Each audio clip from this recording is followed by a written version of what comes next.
C'est la suite du documentaire Rencontre rock qui a commencé finalement en 1990, en 1994, avec un téléphone à Jean-Pierre Ferland qui me parlait de une fois cinq, les cinq grands, Vigneault, Deschamps, Charlebois,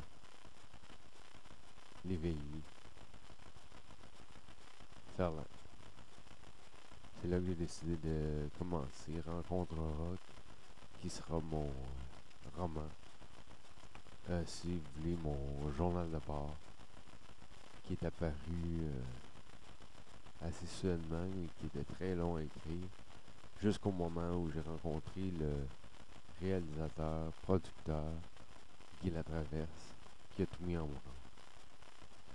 Dans le fond, ce qui est important de retenir, c'est que c'était pour la biographie de Gilles Talbot, mon père, et tous les gens qui l'ont connu, tous les artistes. Alors, j'avais parlé à Jean-Pierre Ferland en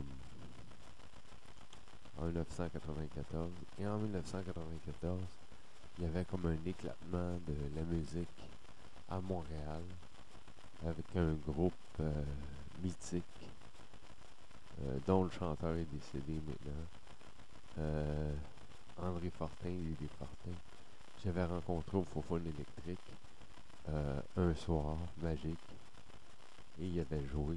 Il venait de sortir leur album, les Colocs, et ils ont fait pas mal la pluie puis le beau temps pendant 1 ou 2 ans sur la scène québécoise locale. Évidemment, il faut toujours visiter les endroits de bonne bouffe aussi sur Saint-Laurent, comme chez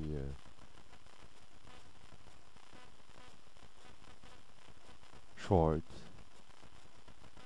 où vous pouvez aller manger un bon smoke meat.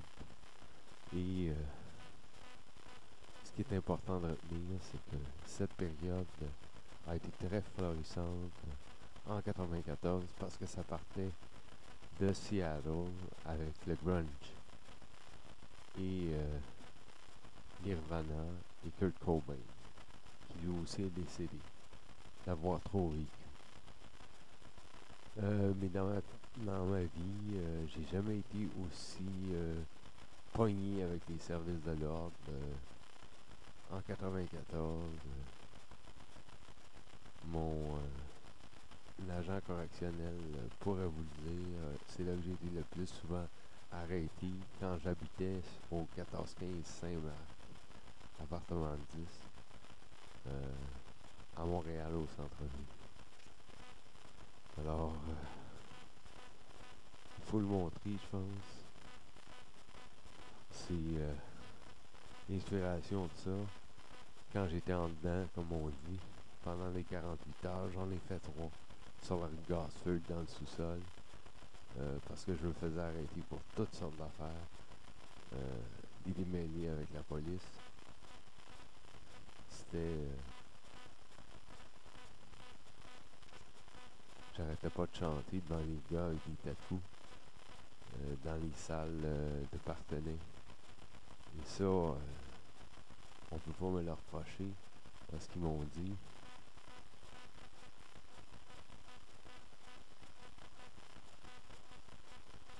Mick Jagger est en prison.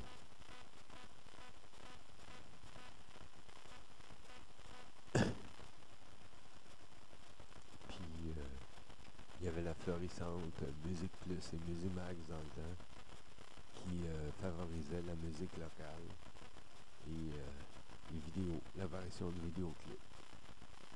Là, évidemment, ici, on fait ça, ça a l'air un peu simpliste, là. Mais c'est notre nouvelle télévision pour se pratiquer. Parce qu'en avril-mai, on va avoir des délais de production.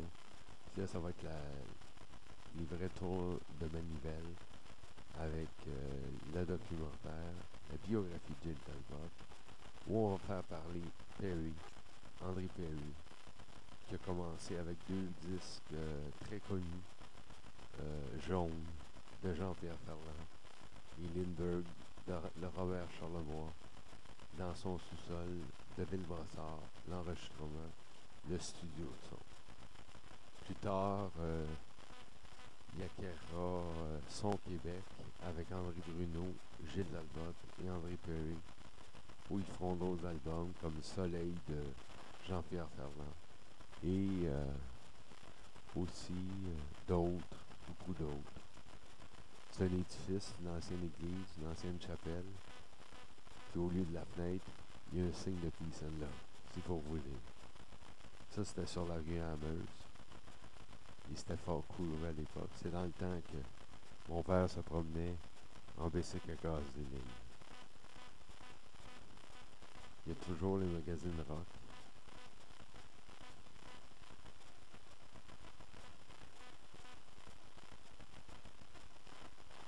Et on voit Kurt Cobain à gauche, figure mythique. Et si jamais ça vous tente de jouer de la guitare, il y a les tablatures aussi.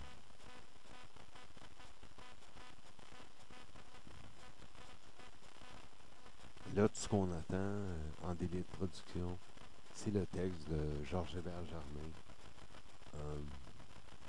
qui va probablement faire un texte qu'on attend pour faire le synopsis de pas notre film, mais notre émission de télévision. Ensuite, on va faire un scénario qu'on va donner à l'assistante Ariane Charrette,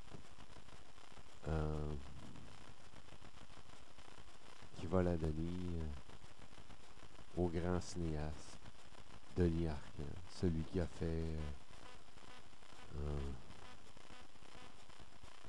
les invasions barbares et le déclin de l'Empire américain, pour lequel il a gagné un Oscar du meilleur film étranger. C'est là qu'on est rendu. Donc, le texte de Georges Hébert Germain, qui a déjà fait, entre autres livres, Souvenir de Monica, Monica le mitraille.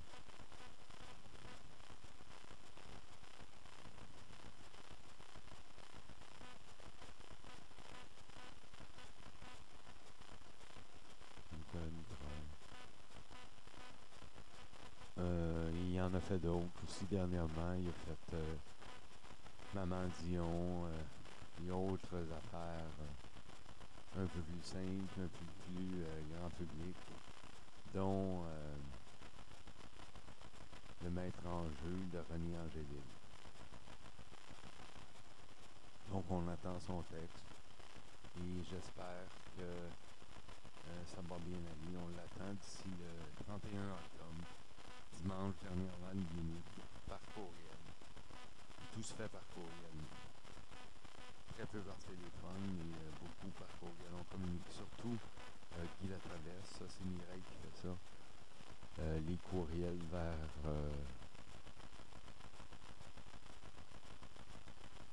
Guy Latraverse et Guy Latraverse nous en envoie. On a une rencontre, la prochaine rencontre, le 1er octobre, le 1er novembre, avec Guy Latraverse pour discuter d'un courriel qu'il nous a envoyé en fin de semaine, de 2 pages. On comprend à peu près pas ce qui est écrit, sauf le fonds des médias va avoir lieu en avril-mai, le développement des fonds, des subventions et un paiement en été 2011 en droit audiovisuel de 5 000 $.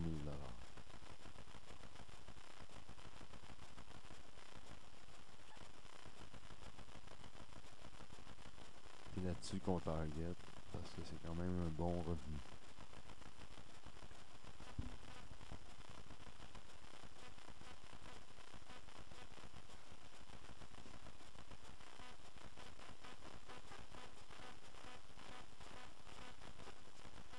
Par le passé, en édition musicale, il y a aussi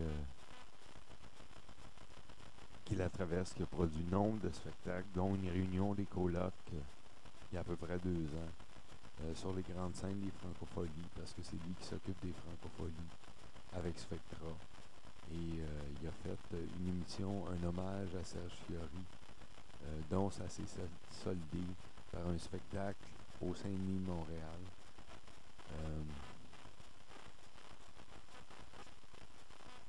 Un spectacle au Saint-Denis de Montréal euh,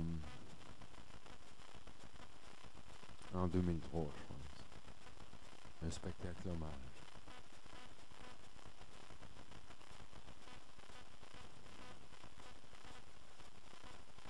Et là, pour vous donner une idée, ça c'est un peu vintage, là. C'est l'ancêtre du vidéo ou de l'album CD, la vidéo cassette.